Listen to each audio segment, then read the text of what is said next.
Come flood this room.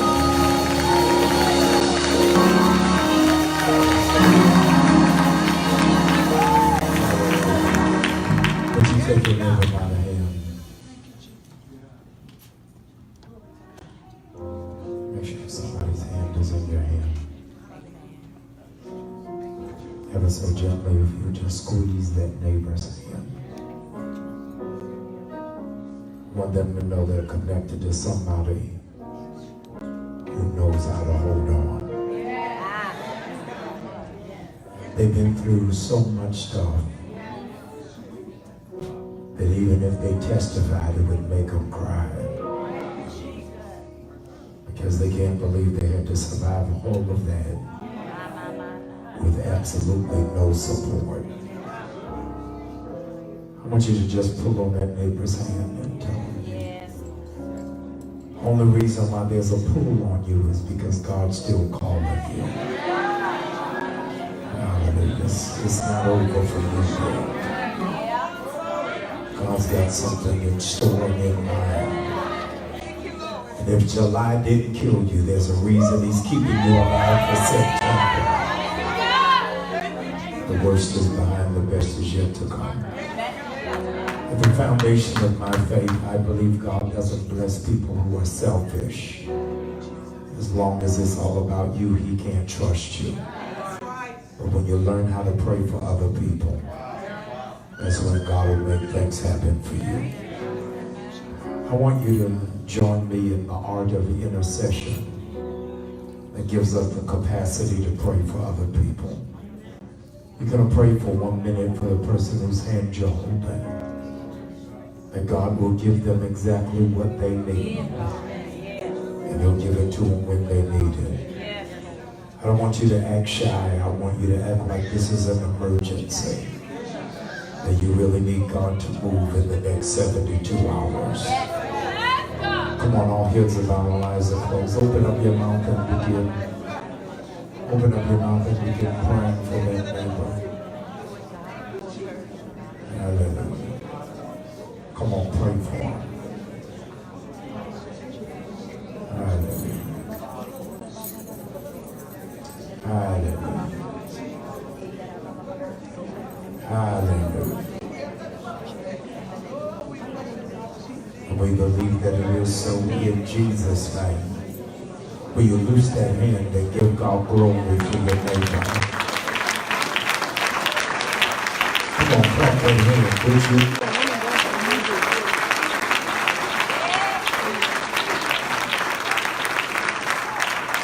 Before you take your seats, I want you to hug 3 people. Tell them something good is going to happen to you. Something good is going to happen to you. Something good is going to happen to you.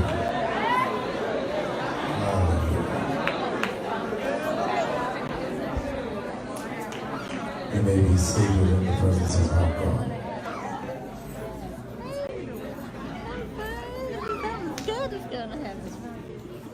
I'm grateful for the privilege to be able to stand and share on God's behalf. To know that your coming tonight is not random or generic, but He has something specific in mind for you. I want you to know that God doesn't give out hand-me-downs. Whatever it is that He has is custom tailor-made for you. As a consequence, you don't have to be jealous of anybody or in competition with anybody. If you're supposed to have it, you're going to get it. Those of you that believe God has something special just for you, would you give God a praise of thanksgiving now?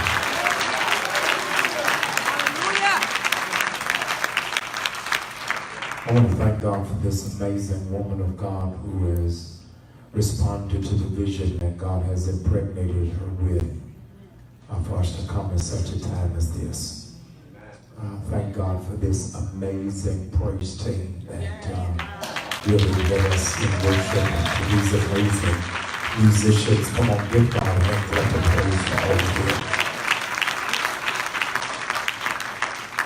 I had to get my mind right the last 3 minutes. I was sitting in that chair saying, Lord, please don't let her make me preach with that glitter microphone.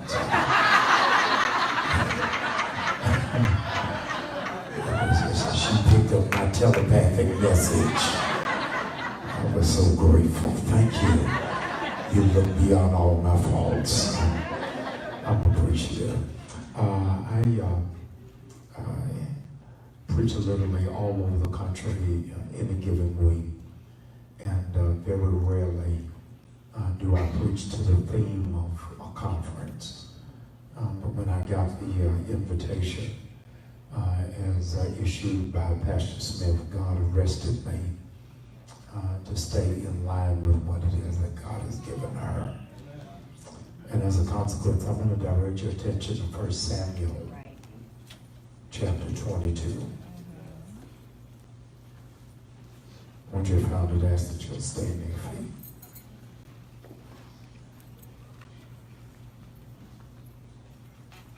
First Samuel chapter 22.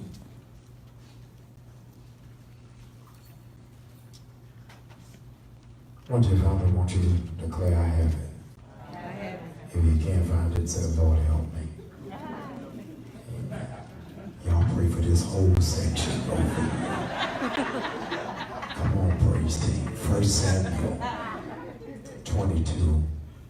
And I want to illuminate for your understanding verses 1 through 5.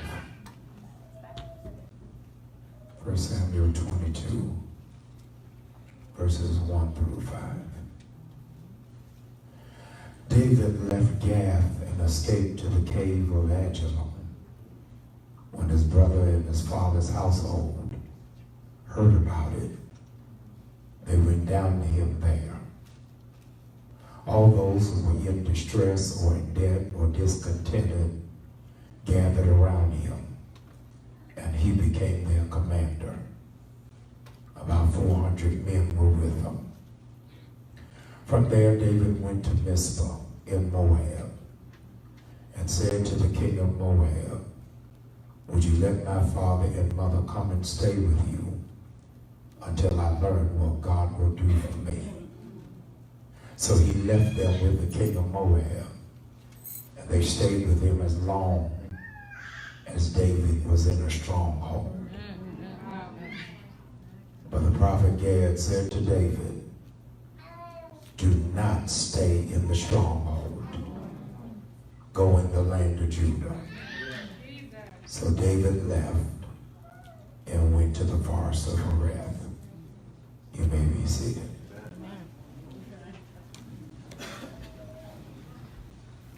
On this, the second night of your gathering, I want to preach using as a subject tonight, I'm in a dark place right now.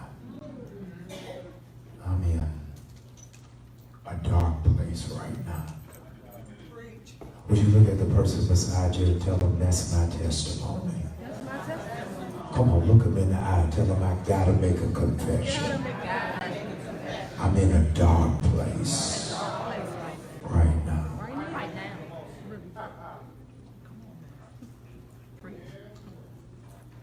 In Plato's book 7 of the Republic, plastered on the 43rd line, he penned, human beings are unable to view the eternal truth of reality because we're like people stuck in a cave, facing the wall, who can only see our shadows dancing on the wall because we won't turn around and see that we can get out of the cave. These words are probably more compelling now than when they were originally written. While we are far away from the prehistoric era when humankind abided in caves, even with all the technological advancements, metaphorically, millions still take up residence. Cavemen and cave women didn't have the proficiency to communicate. because they felt everything around them was a threat. Their only aim, their only intention was not to live, it was just to survive. And Plato had a prescription for this plague of barbaric simplicity. He admonished, just turn around and see that there is in fact light at the end of the tunnel. At 5'3", James Baldwin said, you cannot fix it until you face it. The darkness of the cave of your conscience is usually dimmed by despair, by depression, and by death. And I wish somebody would have just told you 18 months ago, all you got to do is turn around. In the midst of the euphoria of praise and worship, the sound of the clashing of cymbals, going through the apostolic exercise of lifting of hands, I wonder how many saved, anointed, called, focused people amongst us can admit, I'm in a dark place right now. Pastor Smith, nobody told us that you can have the Holy Ghost and be unhappy. Nobody ever told you you can be filled with the Spirit and fight off thoughts of suicide. Nobody ever told you you can be active in church and find it hard to get the strength just to get from under the covers. And what is amazing is that you fooled the church people because you know church talk. I'm blessed and highly favored. And so you manage it differently, because if we were to give you the mic, you would just testify about not being on drugs, not being in the club, not putting heroin in your veins. But your dark place shows up in other areas. You eat not because you're hungry, but because you're empty. You go shopping because your soul is naked. And you don't have enough shoes to get your heel lifted. You're anointed, but you can't sleep at night. So you've seen every episode of Law and Order, Criminal Minds, CSI. You're here in church, and so you fellowship, but you don't have authentic friendships because they don't really know you like that. So you'll mingle in here, but you don't know where any of them live. So just look straight ahead. I'm talking to those of you who are the converse. You stay in church because you don't like going home. And so this is your refuge, and so you'll sign up for everything. Volunteer for everything. Meanwhile, your children can't conjugate verbs. Your husband can't eat. God help me. And your house looks like Sanford and Son. Because you're in a dark place. As urban dwellers, most of us have never been in a cave. But all of us in this room have been in a garage. While they might be poorly lit and spatially challenged, whether connected to your house or adjacent to your job, we've all been in a garage. And I came here tonight just to tell you that great things can come out of a garage. Pastor, why are you telling me that? I'm telling you that simply because a garage is the millennial equivalent of a cave. It's your dark space. And there are three things that go on in a garage that's going to get you to greatness. And somebody who's on the road, 2 seats over from you, is in one of these garages. And before 9:15, I'm going to get them out of it.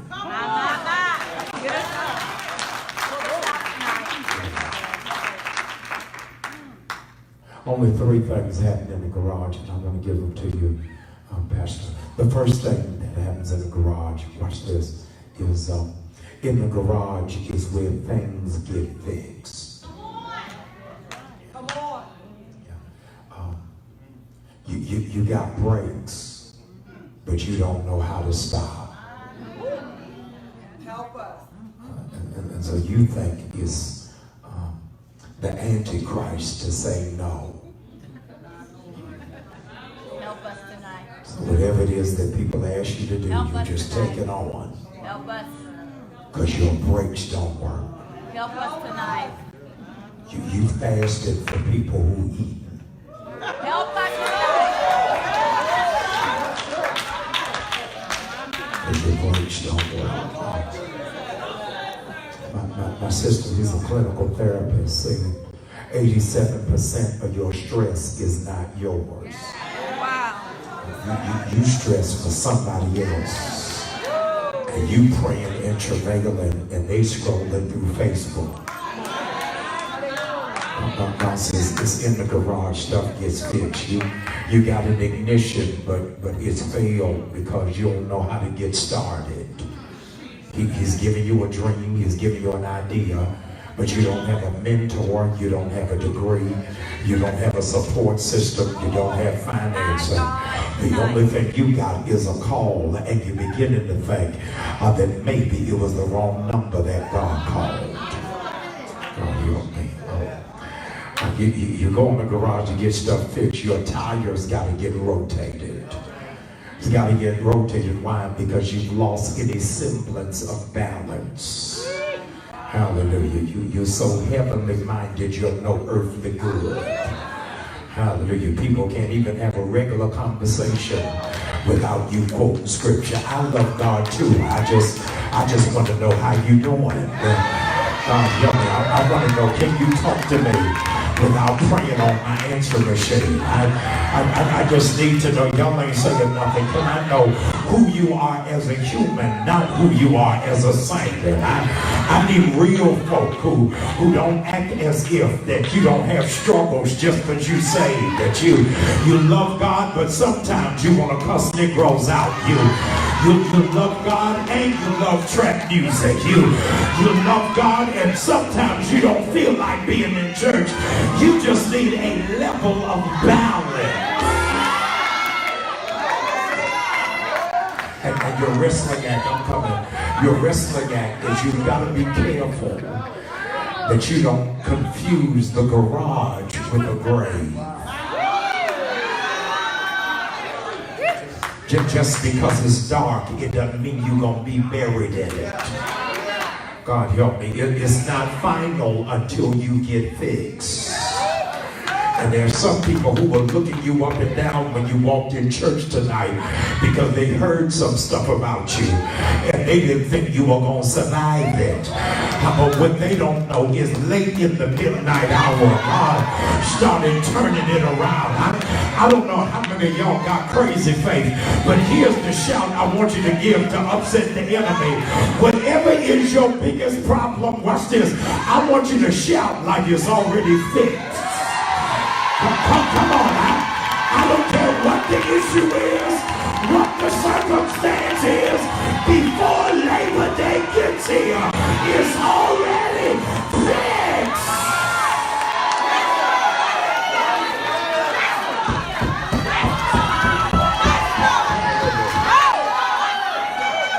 It's already fixed. First thing that happens in the garages is where things get fixed. Second thing that happens in the garage, watch this, is where things get stored. Yeah. Pastor, I live on the water in Baltimore, and my view in the winter is completely different than the summer.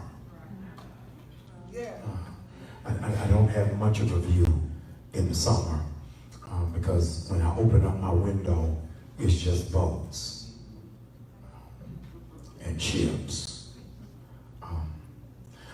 But in the winter, those boats are pulled out of the water and they're put in storage in the garage. Why? Because it's not built for the storm. It has to be pulled out in order to preserve it. Sometimes, this is only for 9 of you, sometimes God puts you in the garage, watch this, just to protect you. And if you're not careful, you'll think there's something wrong with you. That he pulled you out of that relationship. He pulled you away from those friends, but he knew if you stayed with that psychopath, you would have lost everything. But because he knows what he's invested in you, he can't allow just anybody to get close to you. So he's put a restraining order around the people who are insecure and those who are secretly jealous. You can't even understand why y'all not closer. It's because God got you in the garage.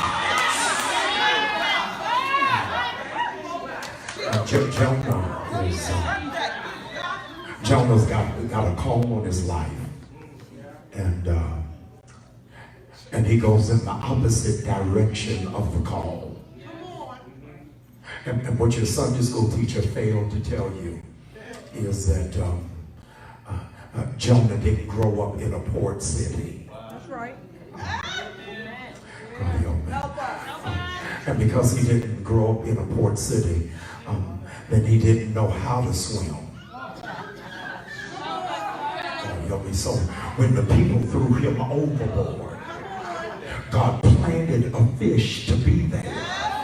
God help me, because had the fish not been there, Jonah would have died.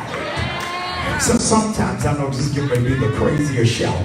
Sometimes you got to thank God for where you got rejected. Hallelujah. Because you don't even know it didn't match your destiny. It didn't match your assignment. It didn't match your call. And God needed them to get rid of you just for you to line up with your perfect place. The way y'all sitting there, it look like y'all ain't never been thrown out of nothing. But I need some real people that couldn't see it then, but you're thankful you ain't in the same place now because God was protecting.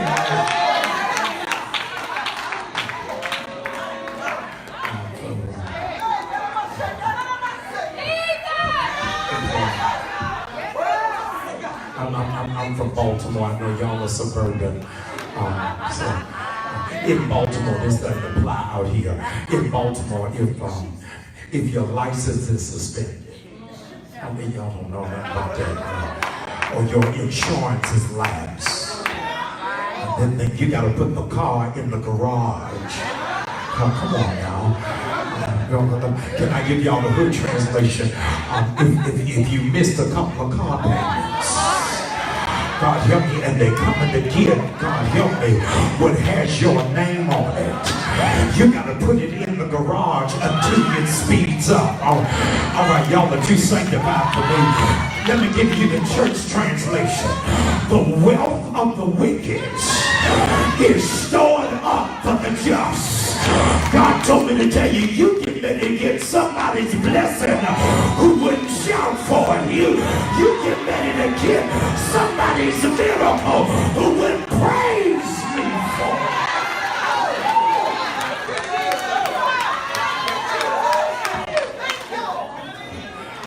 In the first place, you're in the garage because something has to get fixed. Second is Some's got to get stored. Here's the benefit for those of you who are taking notes. I want you to write it down. It's going to blow your mind.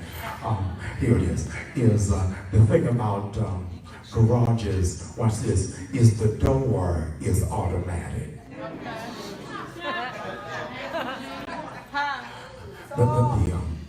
The darkness of the garage is interrupted, hear this, by your door opening. The manufacturers of the garage knew you were in a dark place. So they don't want you exerting any energy trying to lift it. God help me. All you got to do is just press the mechanism. God, I can't hear nobody in there. And immediately the door will open. Y'all really gonna be bougie on me tonight. This is just for 70 of you. And I don't care who rolls their eyes, who sucks their teeth, who says it don't take all of that. But for 17 of you, here's your shout. God told me to tell you, a door just opened. And I don't know who needs it, but God said you want to shout for the biggest door of your life. Everything you've been praying for is getting ready to happen because a door just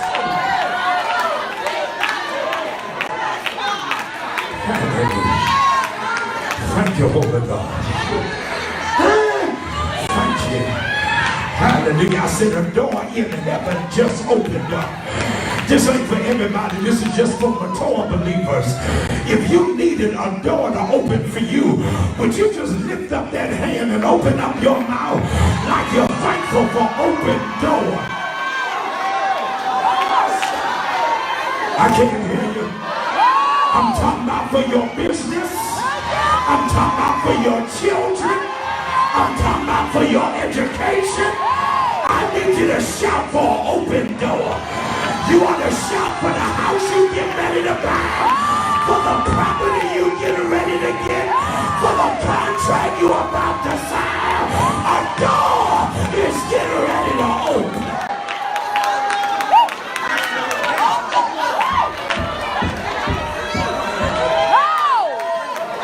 Hallelujah. Thank you, Holy God. Hallelujah. Be seated, please. Thank you, Holy God. Hallelujah. I need you to elbow your neighbor and say, neighbor, you ought to be glad you sit next to me. Look at him and say, wow. Tell him I got a 2-car garage. When I shout, it ain't just my door, but whoever is next to me, that door is getting ready to open. When you shout for your neighbor's door, the great things are getting ready to happen.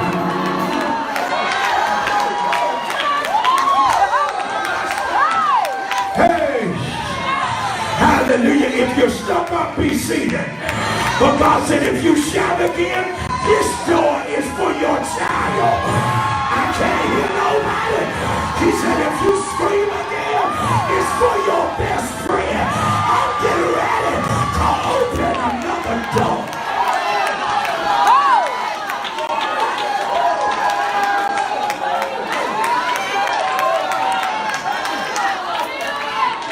You see the cross. How much? Hallelujah. Thank you, Holy God. Hallelujah. If you in the middle row, I ain't saying nothing to you. But if you got an end seat, I dare you to step out like you walking through the door. I dare you to just step out of it. God, I've been waiting on this door. I've been praying for this door. I've been believing for this door.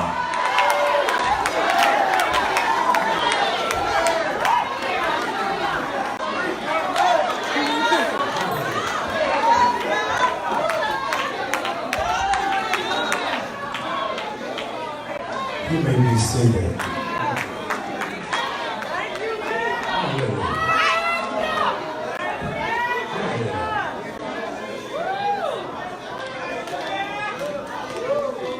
We have in this room, we have in this room 3 different generations. There's a sprinkling of baby boomers. We have Gen Xers. And we have a few millennials. Perhaps there's a problem that is happening that's lost in translation. Is that the millennials who are in the room don't have the benefit of knowing what happens in a dark room.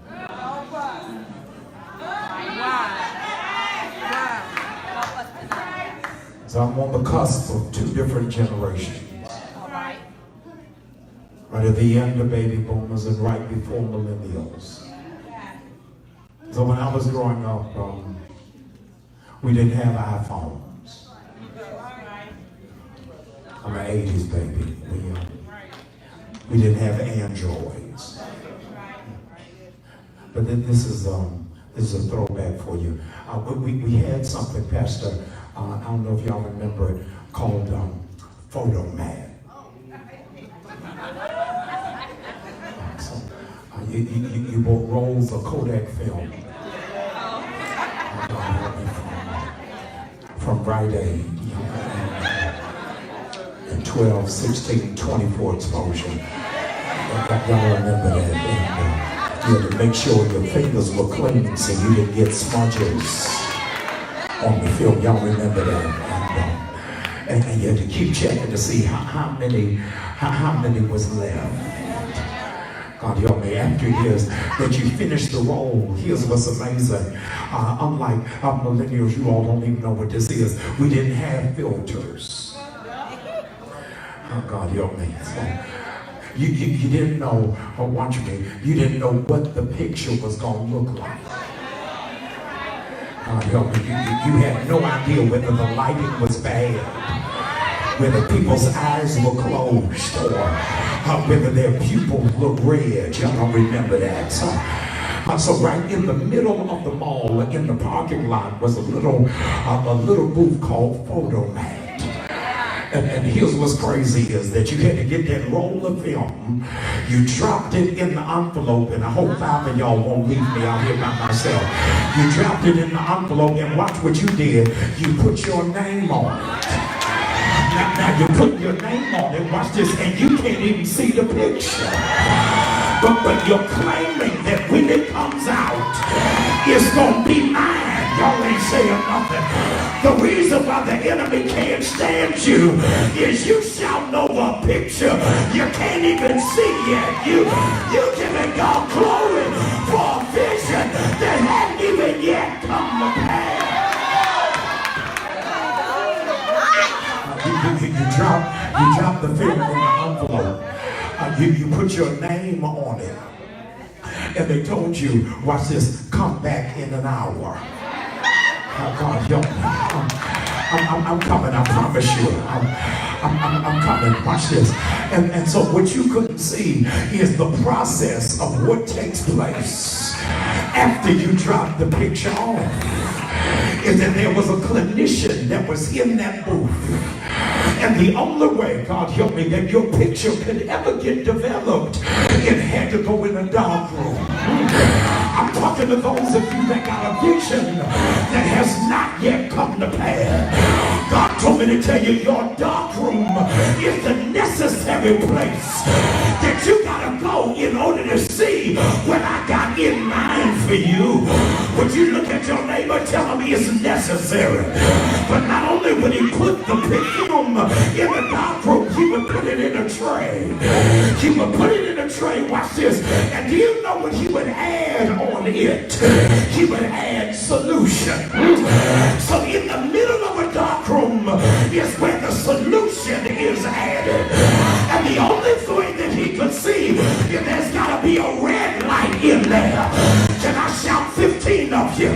When you in a dark room and looking for a solution, the only thing that'll help you develop is if you got the blood on you. I need those of y'all in this place that know even in my darkest hour, the blood still works. I'm coming. Be seated, please. I'm coming around the mountain. Here I come. I need you to be seated. I just got cleared for takeoff. Please. I need you to be seated. I feel like preaching now. Hallelujah. Do you know what would happen if you came back in an hour and your picture still was not ready?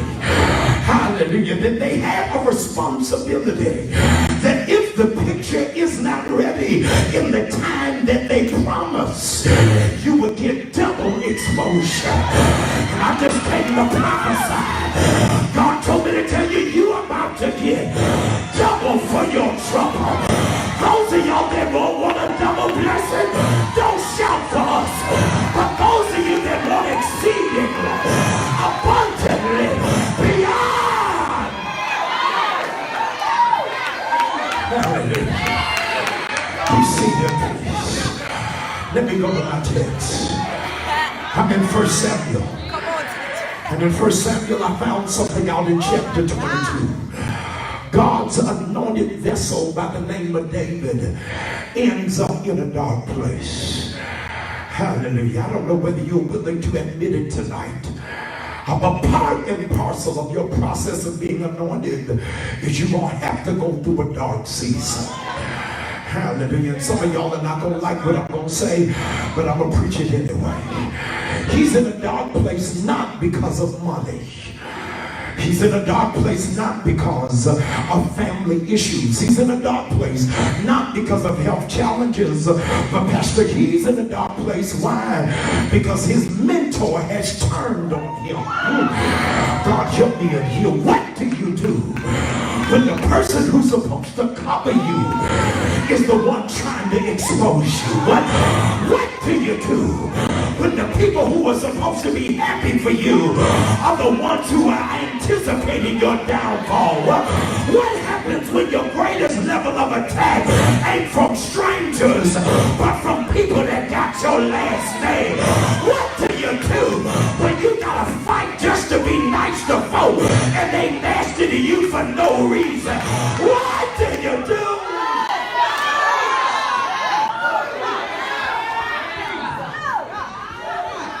He's in this dark place. He's in a dark place. Only nine if you won't get it. He's in a dark place because he's gifted.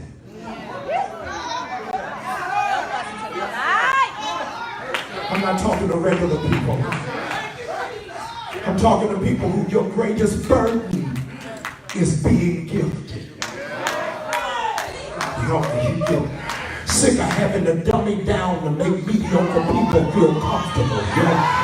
Your problem is you're gifted because they can't stand you. They kill your ideas. You're gifted. Y'all ain't saying nothing.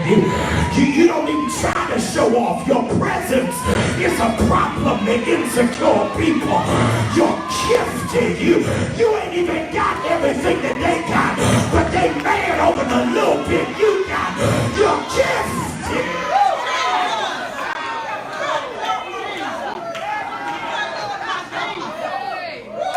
It's gifted in a dark place. Regrettably for David, there's no garage. Pastor, he's in a cave. How do I get in a dark place? Anointed. How do I end up in a dark place with a promising future? How am I in a dark place when he said, I'm the chosen one? And yet, this is where David is. And here's my problem. My problem is I'm in a dark place, and look who's drawn to him. I'm anointed, I got this call, I got this gift. And I thought because I was anointed that's who would be attached to me. Help us.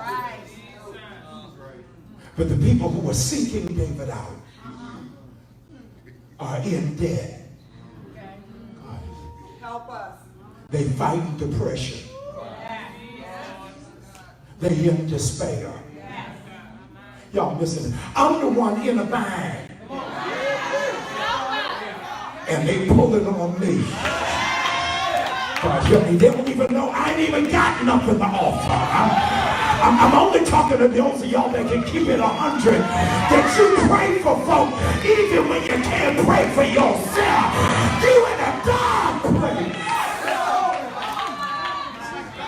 Help us tonight. It'd be easier for me to manage and to be able to handle if somebody in my circle could offer me something.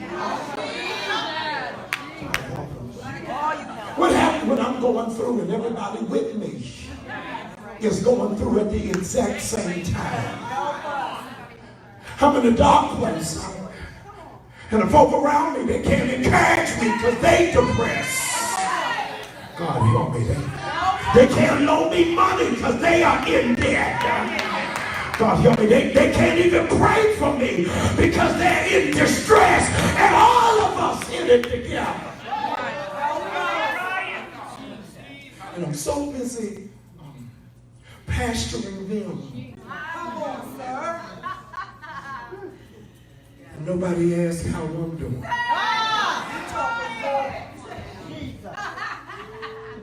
Help us. So I got to be strong for them. Because they can't handle my weak moment.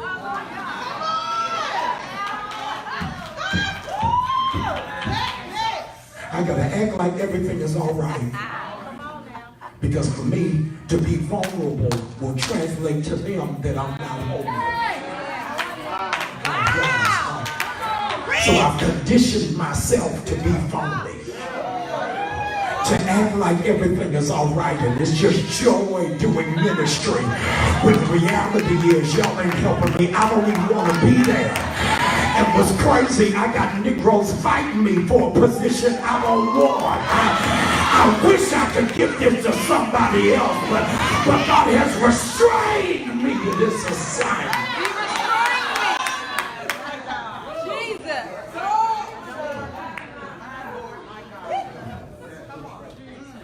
They're in distress and discontentment. Watch this. And that's emotional. But then there's a third of them that's in debt, and that's conditional. The people who are in debt just need to go get a job. Stop spending, stop shopping. Y'all ain't saying nothing. Go get their credit fixed up. But because they have become so dependent on me, they act like they can't think for themselves. It's hard. I'm only talking to a few of you. Do you know how draining it is trying to raise grown Negroes? Stuff you ought to know better. You don't need me to counsel you. You don't need me to pray you. Just act like you got some sense. There's just some stuff you gotta not be stupid about. Some stuff. That's it. Jesus. Why are you still acting slow? And all three of them are lumped together. That's it. That's it. All three of them are lumped together. Why? Because that which is conditional has become emotional. Help us.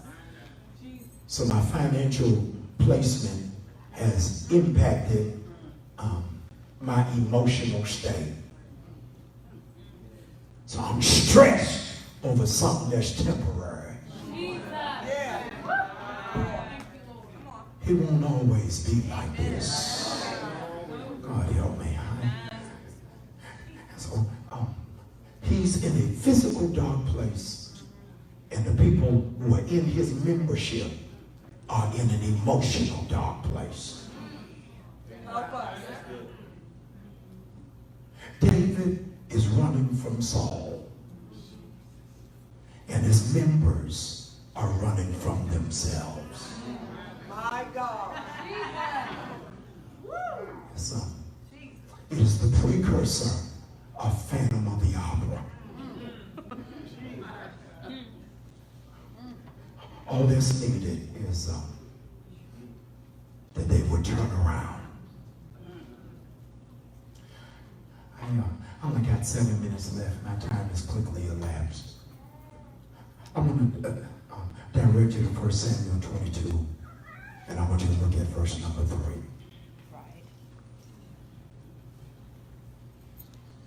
And I know this is antithetical to the traditional preaching moment that right through here ought to be call and response. And won't he do it and ain't he all right? I realize that. I'm breaking all of the homiletical rules. But I want you to see what David does that God is doing for you while he's in a dark place. He says to the king of Moab, watch my family until I figure out my next step. You just missed it. You just slow class. There's a yellow bus coming up right now.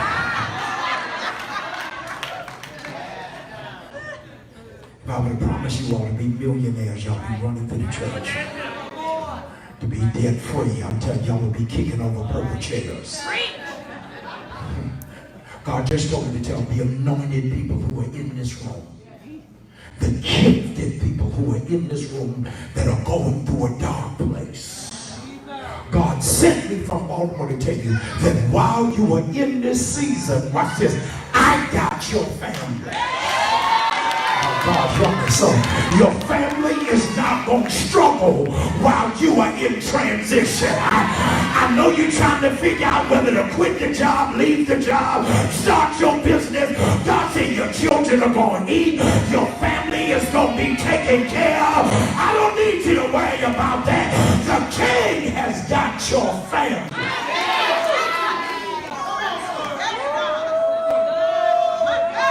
Because this ain't about them. I needed your attention. Oh God, I can't hear nobody. I don't know where y'all are in this room. God told me to tell you, if you worship me, whatever family member is going through, I got them covered.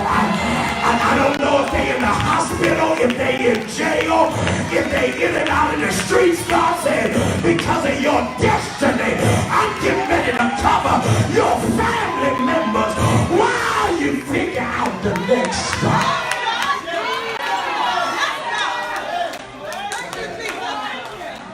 Your family members still going to come.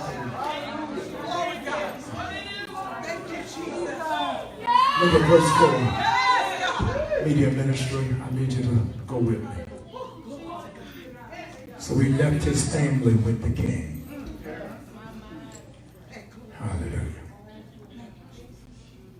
And here's the part I don't reckon many of you have ever heard preached. David, pastor, is anointed, destined, called, and God makes a covenant with him. Give your family over to the king. He says, I'm going to protect them while you're going through it.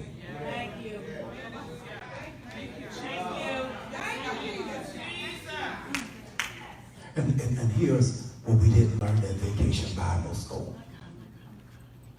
Because David is in a stronghold.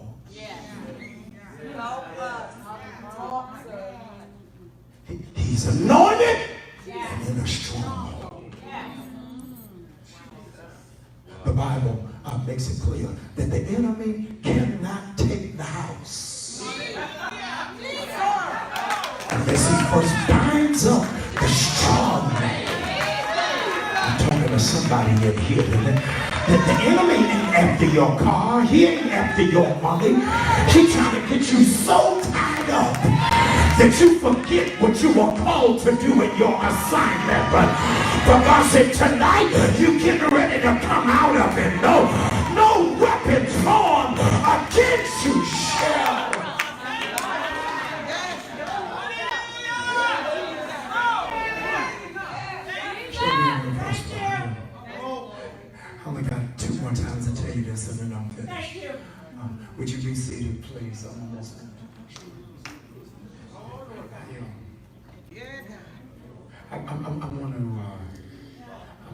want to close the way that I opened. Please, if you'll indulge me. Pastor brought me because you trust the anointing on my life. I need you to take that neighbor by the hand. I got to show you one principle. And then we'll move. Hallelujah. Whoever's hand you're holding, I need you to just squeeze that hand and tell them you're anointed. You're gifted. You're called. But I know you're in a dark place.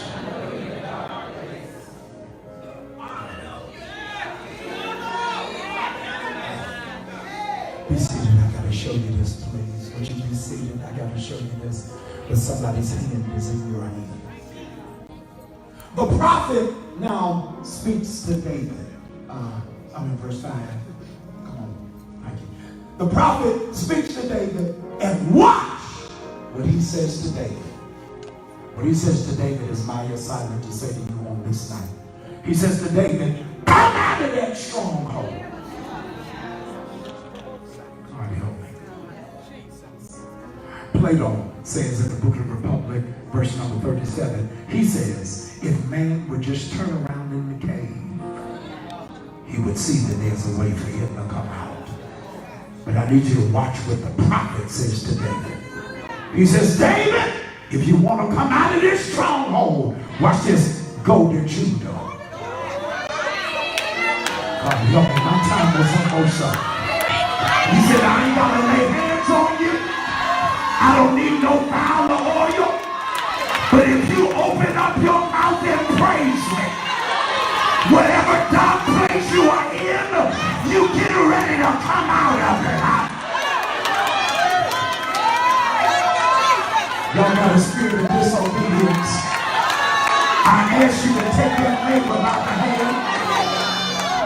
Would you be seated, please?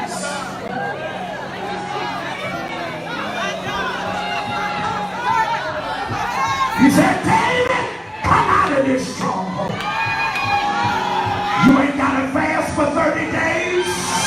God, I can't hear nobody. The only way you gonna get out of it is go to Judah. God, I can't hear nobody. God said, when you praise me, I need you to hear this. When you praise me, that's where Judah is. I need y'all to catch this. Somebody's hand is in your hand. I got to get back on 95. I got to show you this. When David starts going to Judah, the 300 who are connected to him go with him. Pastor, what are you telling me? I'm telling you, when you go to Judah tonight, whoever's connected to you is coming out of their dark place. I can't hear nobody. You only getting out of 3 things tonight.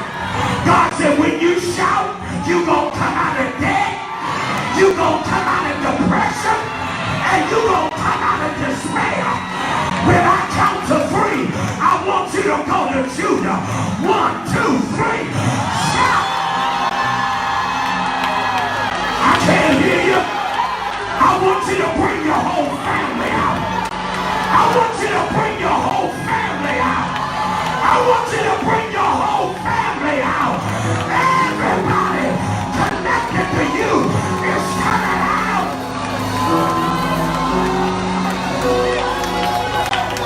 Watch this. Listen to me. What is amazing is David is the praise. Y'all just missed that. David is the praise. Hallelujah. But he got so far in that dark place that he forgot what he was created to do. Hallelujah. I'm telling you, God is getting ready to restore your office. He's getting ready to restore your assignment. I don't need you to hold nobody's hand right through here. But God said, when you worship me, I'm giving you what you forgot about him. He said, when you open up your mouth, what you thought you were disqualified from is about to be added back to you.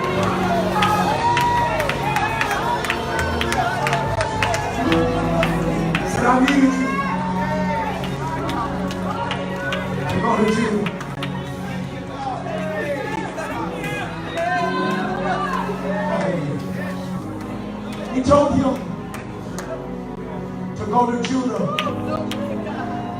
But watch what verse 5 says. But he goes to the forest of Horesh. You know the axiom, it's so dark you can't tell the forest from the trees. The prophet told him to go to Judah, and yet he goes to another dark place. God says tonight you're coming out of it, and there'll be no layovers. Hallelujah. He said tonight you get a direct flight to wherever it is that you are assigned to be. That's where you're going to end up before this weekend is over. Now I'm going to say this softly, minstrels. Those of you who are here tonight, this is not a seeker service. This is not for those of you who don't have relationship. It's not for those of you who are not saved, not called. God help me. If you weren't saved, this ain't where you would be on a Friday night. But I really want to open up this altar tonight. Watch this. The people who are in this room who are anointed, who are called, know you are destined. But right through here, you've been fighting through the spirit of depression, fighting through the spirit of heaviness. God says tonight I need to bring you out of it because I need you to have emotional wholeness. Immature believers can only shout for cars, clothes, and money. For those of you who have an authentic relationship with God, there ought to be something in you that cries out to Him because you need your balance back on track. And so what I want us to do, watch this, I want you to just begin to travail. A word that we've lost in the 21st century church is lamentation. That we would just call out under God and watch this until our heart is right, until our spirit has been shifted and reshaped. This is not for you to get a raise, not for you to get married, not for you to get a new house, but I want to feel right on the inside. Because I feel like I'm in a dark place. If that's where you are, come on, would you lift that hand, open up your mouth? Would you just cry out on our God like you need Him in this moment?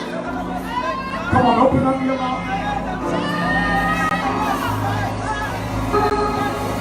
Come on, open up your mouth. Come on, Zion. Come on, I need you to cry out to Him.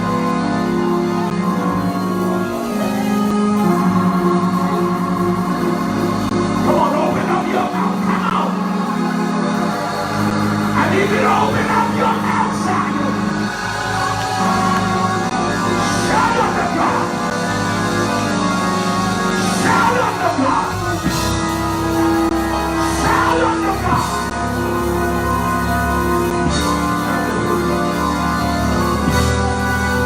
Come on, I can't hear you about it. You coming out of it. You're coming out of it.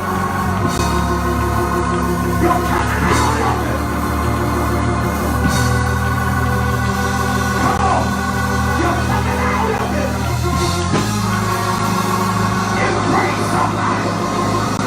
Embrace three people. And tell them you're coming out of it. You're coming out of it. Come out of that dark place. Come out of that dark place.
Those who were attached to him came out of it.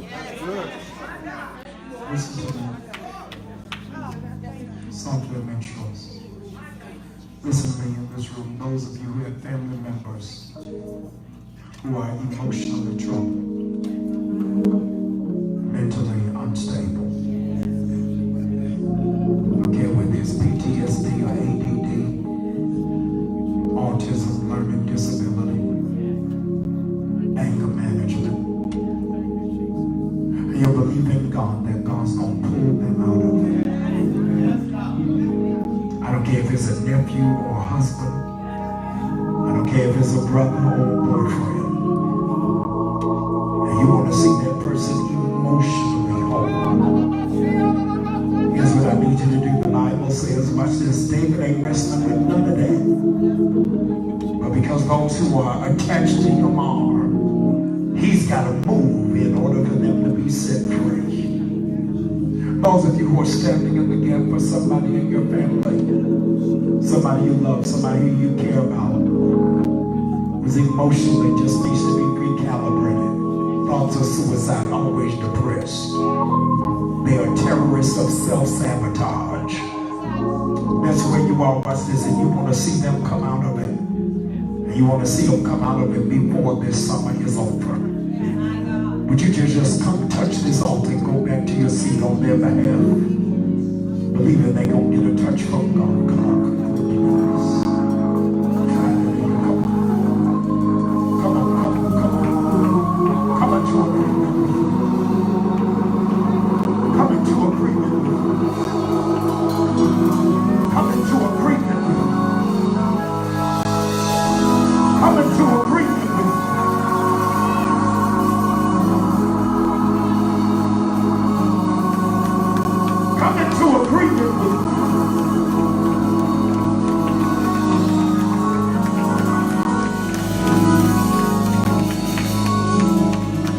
Pastor's already turned off all the recording devices, so you don't have to feel self-conscious.